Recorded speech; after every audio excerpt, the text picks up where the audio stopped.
দেখ নরমালি হচ্ছে আমরা যদি কোশ্চেনগুলো দেখি আমাদের একাডেমিক লাইফে যদি খুব ভালো প্রিপারেশন থাকে আমার মনে হয় যে একটা এসএসসি স্টুডেন্টে খুব ইজিলি ক্র্যাক করতে পারবে। চট্টগ্রাম বিশ্ববিদ্যালয় কিন্তু বাংলাদেশের সবথেকে সুন্দর বিশ্ববিদ্যালয়ের মধ্যে অন্যতম। বাংলাদেশের সবথেকে বড় বিশ্ববিদ্যালয় হচ্ছে চট্টগ্রাম বিশ্ববিদ্যালয়।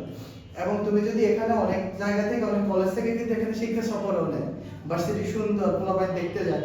এবং চট্টগ্রাম বিশ্ববিদ্যালয় এমন একটা বিশ্ববিদ্যালয় যেখানে ঘোরার জন্য অনেক টাকা লাগে, বুঝছো? রিক্সা দিয়ে ঘুরতে অনেক টাকা লাগে, এক একটা হচ্ছে ডিপার্টমেন্ট থেকে একটা ডিপার্টমেন্ট। হ্যাঁ, তো আমরা এবার দেখবো যে এই 2026 সালে যে অ্যাডমিশন তোমার হচ্ছে হয়েছে, খুব রিসেন্ট হয়েছে। তো অর্থাৎ এটা তো হচ্ছে অ্যাডমিশন ডেট 2026 ব্যাচের যারা। তো এই যে প্রশ্নটা যদি আমরা একটু দেখি, তোমরা তো 27 অ্যাডমিশন দিবে তাই না? তো এই প্রশ্ন থেকে আমরা কি বলি দেখো, একটি পরমাণু চতুর্থ অরবিটে অর্থাৎ শক্তি স্তরে কতটি ইলেকট্রন থাকে? আমরা জানি হচ্ছে 2n স্কয়ার, 2 * 4 স্কয়ার, তার মানে 32টি। নিচের কোনটি জলীয় দ্রবণের রঙিন? আমরা জানি অবস্থান্তর মূলক জলীয় দ্রবণের রঙিন, তার মানে কপার সালফেট হচ্ছে অবস্থান্তর মূলক, জিংক কিন্তু অবস্থান্তর মূলক না। কপার সালফেটে জলীয় দ্রবণে অ্যামোনিয়াম হাইড্রোক্সাইড যোগ করলে কোনটি উৎপন্ন হয়? মনে রাখবা ট্যাটামিন কপার সালফেট, ট্যাটামিন কপার সালফেট। 12 গ্রাম কয়লা পোড়ালে, তো আমি যদি কয়লাকে পোড়াই কার্বন উপস্থিত পোড়াবো, কার্বন ডাই অক্সাইড উৎপন্ন হবে তাই না? তো আমার কাছে কত গ্রাম কার্বন ডাই অক্সাইড উৎপন্ন হয়? তার মানে এখানে হচ্ছে 12 বাই কত হবে বলো তো?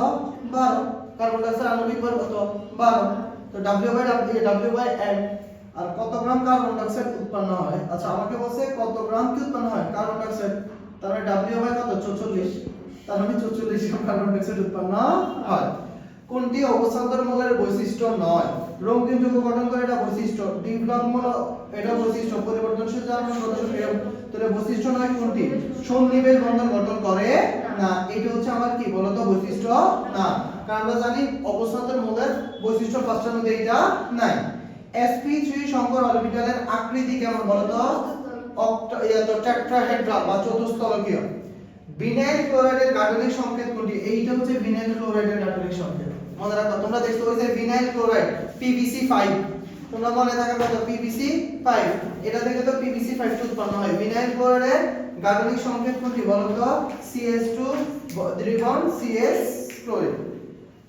ভিনেগার কোন অ্যাসিড থেকে কোন অ্যাসিডে থাকে? ভিনেগার কোন অ্যাসিডে থাকে? সেটা হচ্ছে অ্যাসিটিক অ্যাসিড, যেটাকে আমরা বলি ইথানোয়িক অ্যাসিড। 6 থেকে 10% জলীয় দ্রবণকে আমরা কি বলি বলতো? ভিনেগার বলি। আচ্ছা, কোন বিক্রিয়ার মাধ্যমে উচ্চতর অ্যালকেন পাওয়া যায়? এটা সুন্দর কোশ্চেন, মনে রাখবা। উডস বিক্রিয়ার মাধ্যমে। কি বিক্রিয়া? উডস বিক্রিয়া। এই কুপ বিক্রিয়া তো না, ক্যালিজারও না, অ্যালডলও না। কি বিক্রিয়ার মাধ্যমে? উডস বিক্রিয়ার মাধ্যমে। নিচের কোন মূলক বেঞ্জেন মূলককে নিষ্ক্রিয় করে? কোন মূলক? নাইট্রো মূলক। কারণ বাকিগুলো সব হচ্ছে অর্থগণা নির্দেশক। আচ্ছা, প্রান্তীয় অ্যালকাইনের ক্ষেত্রে কোনটি সত্য? মনে রাখবা, প্রান্তীয় অ্যালকাইন দ্বারা এটা বোঝায় ইথাইন বোঝায়। কি বোঝায়? ইথাইন। অথবা CH3 CH3 যত জায়গায় প্রান্তীয় অ্যালকাইন থাকবে সেটা দ্বারা অম্লীয় বোঝায়। কি বোঝায়? অম্লীয় বোঝায়। এই প্রশ্নটা অনেক বেসিক প্রশ্ন। এন বিউটাইল বেনজিনকে, তো আমি তোমাকে যদি বলি এন বিউটাইল বেনজিন দ্বারা কি বোঝায়, দেখো এটা হচ্ছে benzene, CH2 CH2 CH2 CH3, এটাকে বলে এন বিউটাইল বেনজিন। এটাকে যদি জারণ করি, কি করি বলো তো? জারণ করি। এখন অনেকে মনে করবে স্যার জারণ যেহেতু করতেছি তার মানে CH3 CH হচ্ছে কনভার্ট হবে, তার মানে অ্যানসার হবে এইটা, কিন্তু এটা ভুল। অ্যানসার হবে এইটা। স্যার কেন? এই বিউটাইল বেনজিনকে যখন তুমি জারণ করবা, প্রত্যেকটা মিথাইল মূলক জারিত হয়ে কি উৎপন্ন করবে বলো তো? অ্যাসিডিক মূলকে কনভার্ট হবে।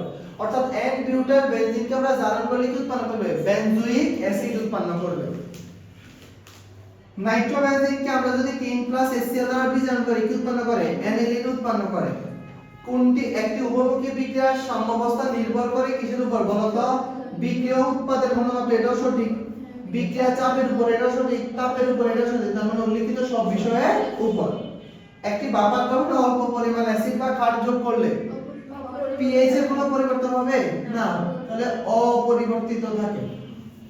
পিভি ইকুয়াল এনআরটি সূত্র মেনে চলে কোনটি বলো তোমার আদর্শ গ্যাস নিম্নের কোন তত্ত্ব অনুযায়ী BF3 অ্যাসিড বলো তো লুইস মতামত অনুযায়ী গুড নিম্নের কোনটি আবহাওয়া নীতি মেনে চলে না সিলভার কারণ সিলভারের ইলেকট্রন ব্যতিক্রমধর্মী ইলেকট্রন আবহাওয়া নীতি মেনে চলে না আলফা কণা হলো কোনটি বলো তো 4 হিলিয়াম 2+ নিচের কোনটি Kb ইকুয়াল Kc সেটা হচ্ছে B তাই না কোনটির ক্ষেত্রে B এখানেও 2 মোল এখানেও 2 মোল তার মানে ইকুয়াল দেখো এই যে 20টা কোশ্চেন আমার মনে হয় আগে লিখতে যতটা কষ্ট হয়েছে সলভ করতে তার 10 ভাগের 1 ভাগ কষ্ট হয় নাই তো তোমাদের এই কারণে বলছি একাডেমিক লাইফে যদি ভাই ভালো করে পড়োস চট্টগ্রাম বিশ্ববিদ্যালয় খুবই ভালো একটা বিশ্ববিদ্যালয় এবং চট্টগ্রাম বিশ্ববিদ্যালয় যদি তুমি পড়ো ওখান থেকে কিন্তু তুমি অনেক বেশি ফ্যাসিলিটি পাও ঢাকার মতোই চট্টগ্রাম বিশ্ববিদ্যালয়ের ফ্যাসিলিটি পায় চট্টগ্রাম বিশ্ববিদ্যালয় একটু যদিও হচ্ছে এক সাইডে